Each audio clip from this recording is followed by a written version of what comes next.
Hello guys, I hope आप सभी अच्छे होंगे। आज की क्लास में हम प्रेजेंट इंडेफिनिट का निगेटिव सेंटेंस पढ़ने वाले हैं। पिछली क्लास में हमने अफर्मेटिव पढ़ा था, आज हम निगेटिव पढ़ेंगे। तो निगेटिव में होता क्या है कि जब कोई भी सेंटेंस जो होगा वो निगेटिव होगा तो उसमें क्या होगा, नहीं का प्रयोग होगा। जैसे वह नहीं जाता है, तुम नहीं पढ़ते हो, ठीक है। और पहचान जो होती है वो तो वही होगी, क्योंकि प्रेजेंट इंडेफिनिट है तो पहचान यहाँ पर भी वही होगी। इसमें वाक्य के अंत में ता है, ती है, ते है आएंगे। और जब ये निगेटिव हो जाएगा तो नहीं का प्रयोग हो जाएगा। तो हमारा वाक्य जो होगा वो कैसे बनेगा, वह नहीं जाता है, तुम नहीं पढ़ते हो, वे नहीं खेलते हैं, हम नहीं जाते हैं, ठीक है। ये तो हो गया हमारा पहचान।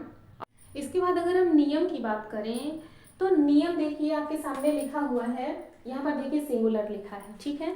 सिंगुलर में कौन कौन से आते हैं, ही, सी, इट और नेम, ये सिंगुलर होते हैं। सिंगुलर क्या होता है, जो एक हो तो एक वचन जो होगा वो सिंगुलर होगा, तो उसमें कौन कौन आएगा, ही, सी, इट, और नाम जो होगा वो एक वचन होंगे, सिंगुलर होंगे। और दूसरा होता है प्लूरल। अब प्लूरल में कौन से होते हैं, आई, यू।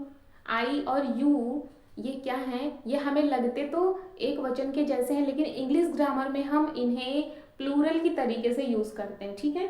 जैसे आप यू के साथ आर लगाते हैं, आई के साथ हम हैव लगाते हैं, तो ये प्लूरल है। उसके बाद है वी, दे, ये सभी क्या है, प्लूरल है। और इनके अलावा भी जो एक से ज्यादा होंगे वो क्या होंगे, प्लूरल होंगे। तो यहाँ पर देखिए सिंगुलर और प्लूरल का जो रूल लिखा हुआ है आपके सामने, ये एक जैसा लिखा हुआ, देखिए सब्जेक्ट है, डू लिखा है, नॉट लिखा है, वर्ब की फर्स्ट फॉर्म ऑब्जेक्ट, ये इतना तो आप देख रहे हैं कि इतना तो बिल्कुल ही सेम है। अब अंतर कहाँ पर आता है, जो ये सिंगुलर होता है हमारा, उसका अफर्मेटिव जब हम बनाते हैं तो क्या करते हैं, उसमें हम वर्ब के साथ यस या ईएस लगाते हैं। तो वो जो यस या ईएस है ना, वो वहां से आकर के वर्ब के पास से आकर के ये इस डू के साथ जुड़ जाएगा, ठीक है। तो ये क्या हो जाएगा, डच हो जाएगा। तो यहाँ पर जो ध्यान रखने वाली बात है वो ये है कि अगर सिंगुलर नंबर होगा तो हम डज नॉट का यूज करेंगे, अगर प्लूरल नंबर होगा तो हम डू नॉट का यूज करेंगे, ठीक है। आई होप आपको इतना क्लियर हुआ होगा। जैसे अगर हम कहें वह जाता है, तो वह क्या है, ही क्या है, सिंगुलर नंबर है, तो हम कहेंगे ही डज नॉट गो, ठीक है। इसमें हम वर्ब के साथ यस ईएस नहीं लगाएंगे, बल्कि इस डू के साथ ही ईएस लगा देंगे, तो ये डज नॉट हो जाएगा। और उसके बाद वर्ब की फर्स्ट फॉर्म यानी कि बेस फॉर्म हो जाएगी। अगर हम कहें यहाँ पर तुम नहीं जाते हो, तो यहाँ पर हो जाएगा यू डू नॉट गो। तो आप देख रहे हैं कि जब ही है तो डज नॉट लगा, और जब यू है तो डू नॉट लगा। तो इस चीज को ध्यान में रखते हुए हमें ट्रांसलेशन करना है। तो चलिए कुछ सेंटेंस लेते हैं और इस डू और डज के कॉन्सेप्ट को क्लियर करते हैं। यहाँ पर हमारा जो पहला वाक्य है वो ये है कि वह नहीं खेलता है। तो इसका सब्जेक्ट क्या है, वह, जिसके लिए हम क्या लिखेंगे, ही। अब ही क्या है, सिंगुलर नंबर है, तो इसके साथ हम क्या लगाएंगे, डज नॉट लगाएंगे। क्या लगाएंगे, डज नॉट। यहाँ पर देखिए ही के साथ डज नॉट लगना है, तो ही डज नॉट। और वर्ब क्या है, काम कौन सा हो रहा है, खेलने का, तो हो जाएगा ही डज नॉट प्ले। यहाँ पर वर्ब के साथ कोई यस ईएस नहीं आएगा, क्योंकि वो जो ईएस था वो यहाँ डू के साथ लग गया, तो ये डज बन गया, ठीक है। तो ही डज नॉट प्ले। उसके बाद अगर हम कहें तुम नहीं पढ़ते हो, तो इसका सब्जेक्ट क्या है, तुम है, तुम की अंग्रेजी यू। अब यू जो है वो प्लूरल में आता है, तो यू के साथ क्या लगेगा, डू नॉट। और काम कौन सा हो रहा है, पढ़ने का, तो वर्ब क्या हो जाएगा, रीड। तो ये हो गया यू डू नॉट रीड। अगला है वह नहीं सोती है। अब यहाँ पे सब्जेक्ट कौन है, शी है, सी मीन्स वह लड़की। नहीं के लिए हम क्या लगाएंगे, डज नॉट लगाएंगे, क्योंकि सी जो है वो सिंगुलर नंबर है, तो सी के साथ क्या लगेगा, डज नॉट। और वर्ब क्या है, काम कौन सा हो रहा है, सोने का, वर्ब हो गया sleep, she does not sleep. अगला है वे क्रिकेट नहीं खेलते हैं। सब्जेक्ट कौन है इसका, दे है, दे मीन्स वे। अब दे जो है वो क्या है, प्लूरल नंबर है, तो इसके साथ लगेगा डू नॉट। और वर्ब क्या है, प्ले। ऑब्जेक्ट भी है यहाँ पर क्रिकेट, वो क्या खेल रहा है, क्रिकेट, तो ऑब्जेक्ट क्या हो जाएगा, क्रिकेट हो जाएगा। तो ये हो गया they do not play cricket. अगला है मैं खाना नहीं बनाता हूँ। इसमें सब्जेक्ट क्या है, आई मीन्स मैं, तो सब्जेक्ट हो गया। उसके बाद आई क्या है, प्लूरल नंबर है, तो इसके साथ क्या लगेगा, डू नॉट लगेगा। उसके बाद वर्ब आएगी, वर्ब क्या है, बनाना। बनाने के लिए हम क्या लिखते हैं, मेक। उसके बाद क्या बनाती है, ऑब्जेक्ट क्या है, खाना है, तो make the food. I do not make the food. अगला है राधा कपड़े नहीं खरीदती है। तो यहाँ पे सब्जेक्ट कौन है, राधा है, और राधा क्या है, सिंगुलर नंबर है। सिंगुलर नंबर के साथ क्या लगेगा, डज नॉट लगेगा। तो डज नॉट, वर्ब क्या है, खरीदना, खरीदना के लिए हम बाय लिखते हैं। ऑब्जेक्ट क्या है, कपड़े, तो by the clothes. Radha does not by the clothes. अगला है तुम उसे नहीं मारते हो। सब्जेक्ट कौन है, तुम है, यानी कि यू। यू के साथ क्या लगेगा, ये प्लूरल नंबर है तो इसके साथ डू नॉट लगेगा, यू डू नॉट। और वर्ब क्या है, जानना, जानना की अंग्रेजी होती है नो, और किसे जानना है, ऑब्जेक्ट क्या है, हिम है। तो इस तरीके से ये तो हो गया हमारा नेगेटिव। इसके बाद अब हम बात करते हैं इंटेरोगेटिव की। ये जो हमारा इंटेरोगेटिव होता है ये दो तरीके का होता है। पहला ये जिसमें वाक्य जो होंगे वो क्या से शुरू होंगे, जैसे क्या वह जाता है, क्या तुम पढ़ते हो, क्या वे खेलते हैं। तो क्या हुआ, इसमें क्या पहले आया, ठीक है। दूसरा ये होगा जब क्वेश्चन वर्ड जो होगा वो बीच में आएगा, जैसे वह कब जाता है, तुम कहाँ जाते हो, वे कहाँ खेलते हैं, वह क्यों रोती है। तो यहाँ पर देखिए जो क्वेश्चन वर्ड है कब, क्यों, कहाँ, ये कहाँ पर आए, बीच में आए। तो इन दोनों का जो रूल होता है ना वो थोड़ा सा डिफरेंट होता है।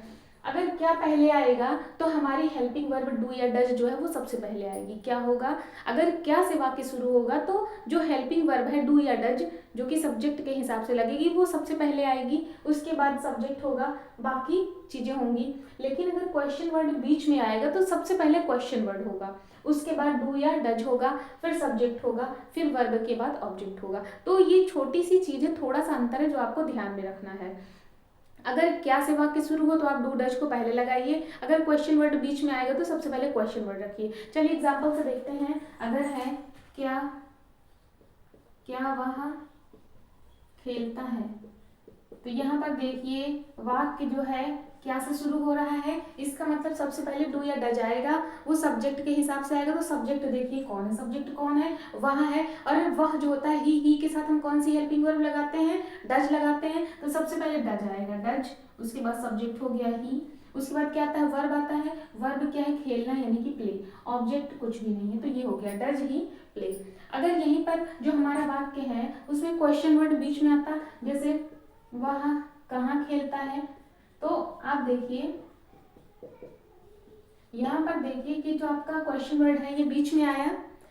तो जब क्वेश्चन वर्ड बीच में आएगा तो सबसे पहले क्वेश्चन वर्ड हमें लिखना है, तो क्या लिखेंगे हम, वेयर लिखेंगे। उसके बाद हेल्पिंग वर्ब आएगी डू या डज, तो ही के साथ हम क्या लगाते हैं, डज लगाते हैं, तो वेयर डज हो जाएगा। उसके बाद सब्जेक्ट होगा, फिर वर्ब होगा, ऑब्जेक्ट है नहीं। तो इन दोनों के बीच का जो डिफरेंस आप समझ पा रहे हैं। एक और सेंटेंस लेते हैं, क्या तुम किताब पढ़ते हो। अब यहाँ पर देखिए जो है क्या तुम किताब पढ़ते हो, क्या से शुरू हो रहा है और सब्जेक्ट कौन है, तुम है, यानी कि यू के साथ हम लगाते हैं डू। तो सबसे पहले क्या आएगा, जब क्या है पहले तो सबसे पहले हेल्पिंग वर्ब आएगी डू, उसके बाद सब्जेक्ट है यू। अब वर्ब क्या है, पढ़ना, रीड, और ऑब्जेक्ट क्या है, किताब।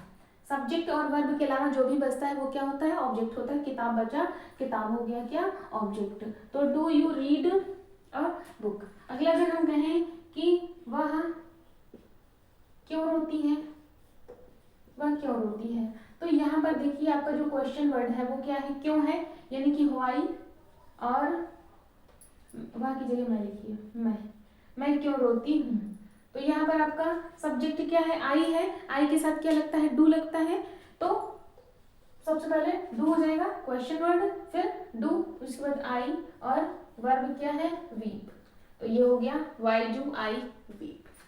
चलिए आपके सामने कुछ और सेंटेंस हैं, इन्हें हम ट्रांसलेट करते हैं। लेकिन आपको वो जो नियम है याद रखना है कि अगर प्रश्नवाचक शब्द बीच में आएगा तो सबसे पहले हमें क्वेश्चन वर्ड को लिखना है, अगर क्या से शुरू होगा तो डू या डज लगाना है, ठीक है। डू या डज लगाने का फॉर्मूला आप जान गए हैं। सिंगुलर के साथ क्या लगता है, डज लगता है, प्लूरल के साथ टू लगता है। चलिए स्टार्ट करते हैं। तुम मैदान में क्या खेलते हो, हमारा जो क्वेश्चन वर्ड है वो बीच में आया, इसका मतलब सबसे पहले होगा क्वेश्चन वर्ड व्हाट।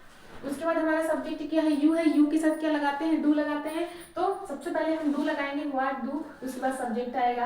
अब वर्ब क्या है, काम कौन सा हो रहा है, खेलने का काम हो रहा है, ठीक है, प्ले लिख दिया। और ऑब्जेक्ट क्या है, मैदान में, ठीक, what do you play in the field, ये ऑब्जेक्ट है। इन द फील्ड, मैदान में क्या खेलती हूँ, ये हो गया। अगला है वह स्कूल क्यों जाता है, क्वेश्चन वर्ड बीच में आया और क्वेश्चन वर्ड है क्या, वाई, वाई हो गया। सब्जेक्ट कौन है, ही है, और ही के पहले हमें क्या लगाना है, डज लगाना है, क्योंकि ही सिंगुलर है तो डज लगा दीजिए, वाई डज ही। उसके बाद वर्ब क्या है, जाना, और ऑब्जेक्ट क्या है, स्कूल। तो ये हो गया आपका Why does he go to school, ठीक है, ओके क्लियर। अब अगला हमारा जो वाक्य है वो क्या से शुरू हो रहा है, क्या वे कमरे में सोते हैं। तो यहाँ पे जब क्या से शुरू हो रहा है तो सबसे पहले डू या डज आएगा, और हमारा सब्जेक्ट कौन है, दे है, दे के पहले क्या हम लगाएंगे, डू, क्योंकि दे प्लूरल नंबर है तो सबसे पहले डू हो गया, उसके बाद सब्जेक्ट है दे। अब वर्ब क्या है, सोना, स्लीप, और कहाँ पर सो रहे थे, कमरे में, तो इन द रूम, ये हो गया। Do they sleep in the room. अगला है क्या वह अपना पाठ याद करती है, ठीक है, वह एक लड़की है, यानी कि सी, सी के पहले हम क्या लगाएंगे, डज लगाएंगे, क्योंकि सी है सिंगुलर, तो ये हो गया डज, डज, उसी बाद सब्जेक्ट है सी, ठीक है। वर्ब क्या है, काम कौन सा हो रहा है, याद करने का, यानी कि लर्न। ऑब्जेक्ट क्या हो जाएगा, अपना पाठ, तो लर्न हर लेसन। जब यहाँ सी होता है तो उसके लिए हम हर लगाते हैं, ठीक है। वह अपना तो सी हर, वह अपना अगर लड़का होगा तो ही हिज, मैं अपना है तो आई माई, अगर तुम अपना है तो यू योर, ठीक, इस चीज को आपको ध्यान में रखना है। तो सी हर लेसन, ये हो गया आपका does she learn her lesson. तो आई होप आपको ये जो प्रेजेंट इंडेफिनिट की क्लास ही क्लियर हुई होगी। वीडियो अच्छी लगी हो तो लाइक करिएगा, और मेरे साथ बने रहने के लिए चैनल को प्लीज़ सब्सक्राइब कर लीजिए और बेल आइकन को भी हिट कर लीजिए, ताकि वीडियो की नोटिफिकेशन आप तक पहुंच जाए। कल हम इंडेफिनिट के बाद आने वाला जो हमारा टेंस है कॉन्टिन्यूअस, उसे स्टार्ट करेंगे, तो आप देखना ना भूलिए, मेरे साथ जुड़े रहिए। चलिए मिलते हैं कल, तब तक के लिए जय हिंद।